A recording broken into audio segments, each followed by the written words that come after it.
warfare, and kind of it made sense for us to go open world, and we have now this kind of open environment, this open sort of guerrilla combat on the streets of Philadelphia. Yeah, you're talking about guerrilla combat. These guys are using everything available to take down their enemy here. This is the scrappy revolution force, so we see a lot of combination, a lot of you're making your own items here, your own weapons. Yeah. So, I mean, the KPA have basically that's Korean People's Army. They're, like I said earlier, they're sort of in full control. And any kind of, they've taken over with their superior technology and their drone presence, and any kind of attempt to go head on against the KPA sort of always ends badly for the resistance, for the kind of the American fighters who are still sort of trying to push back. So they improvise, and they use these guerrilla tactics to sort of sabotage, infiltrate, ambush their KPA counterparts. And it's these sort of hit and run tactics that we're going to see in this demo, that sort of getting in, striking at the enemy, and then getting out and sort of melting back into the environment before the KPA have sort of had a chance to respond. So who is our military genius that is in charge of leading this revolution?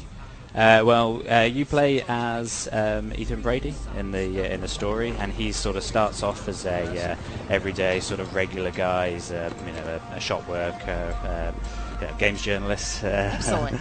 Close to home. Yeah, and as the story progresses, he sort of joins in with the resistance. I don't want to give too much away on the story, Sure. but sort of there's a path that he takes through there to kind of instigate this sort of second war of independence. Wow. So I was just going to say this game is gorgeous, but it's also quite ridiculous. We see somebody here peeing and I guess getting focused well, on I mean, what we're showing here is sort of the open environment of the world, and sort of this is kind of this sort of brutality that we see the KPA sort of they don't really pull their punches. Anyone who kind of steps out of line sort of gets dealt a heavy force back at them. So that's kind of what we're showing here now. So, I mean, this is the future, but we've also been set a while back in technology in the U.S., I guess, for the Revolution Fighters. So what kind of weapons are we going to see here that they're going to be using? Yeah, so they don't.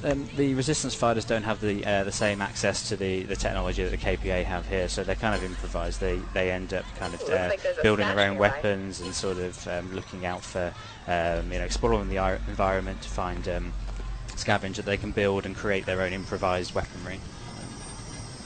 And we've seen some unique elements here. He had his camera out. He was, I guess, casing the joint, checking out what he was going to, how he was going to approach. I mean, so what we see here, this symbol up at the top here, this is kind of what we call this resistance language. They leave these signs around the world for each other, and you kind of look out for this, and sort of, that's where you can kind of give each other scavenger balls and weaponry.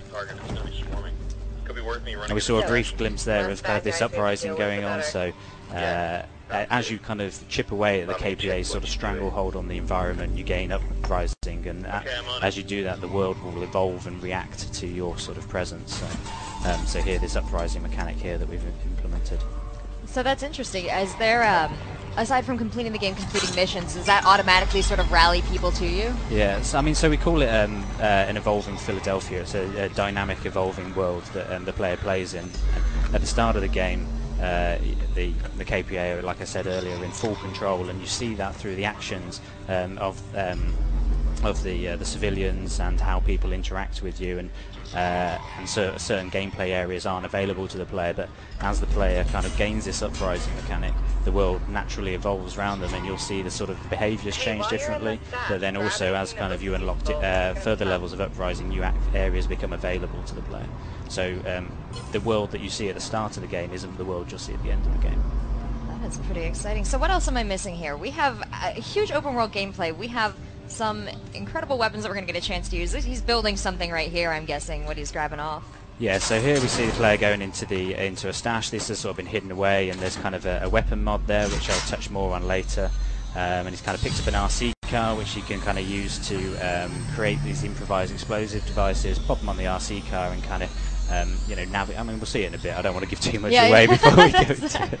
That's wonderful. So tell me a little bit about the team that you have working on this game. Where do they come from? What are their influences? And what are you bringing to the game personality-wise? So the game is based in the Nottingham studios, so there's a lot of ex-Free Radical guys, working there, Time Splitters guys there. We've also got people in Frankfurt working on it who sort of come off the Crisis project. So it's a real real mix of sort of talents on that. Do you have a favorite element of the game?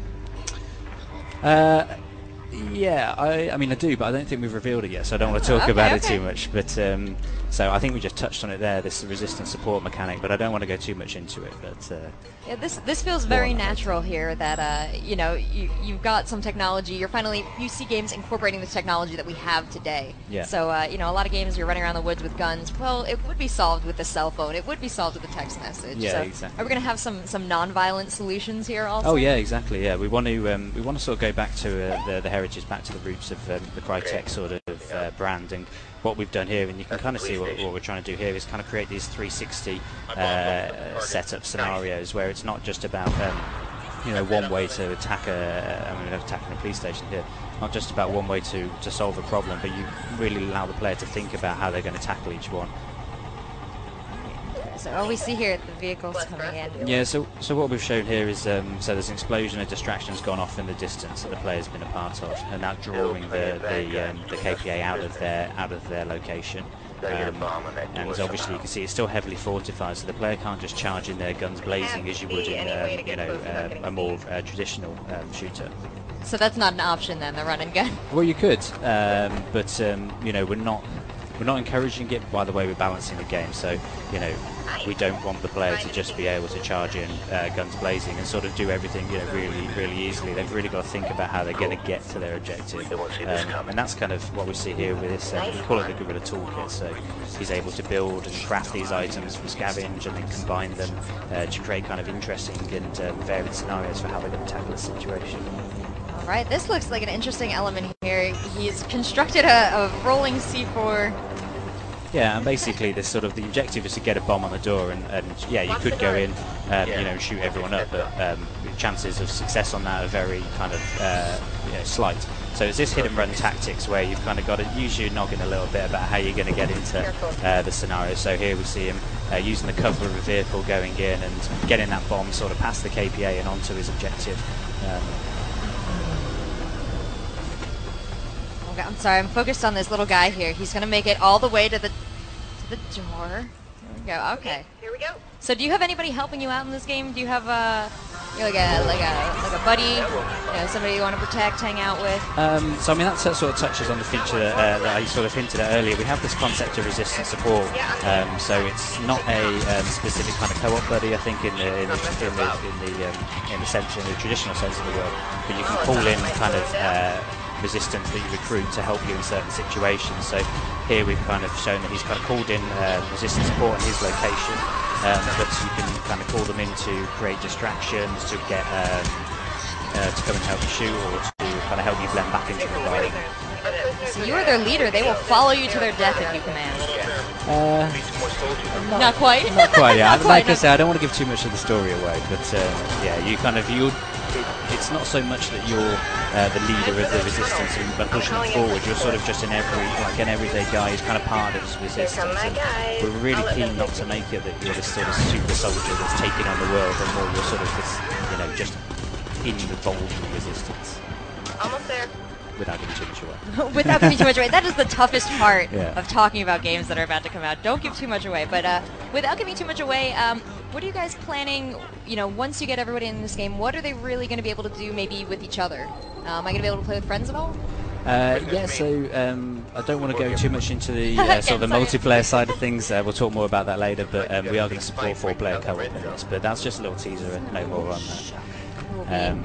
But here what we can say is the kind of the advanced weapon customization that we've got. So it's kind of creating and crafting these your own weapons on this. So an M4 to start isn't necessarily an M4 at the end of the game. Dark times here. So I'll touch a little bit on kind of what we're seeing here. So at the start of the game, the player was inside what we call a yellow zone, which is these sort of police districts, and has these kind of where the KPA have a strong presence, but as you go out and you transition into the environment, you've gone into a red zone there, and that's more the open guerrilla warfare that we kind of see on the streets of Philadelphia there. So we kind of hinted at the end. So.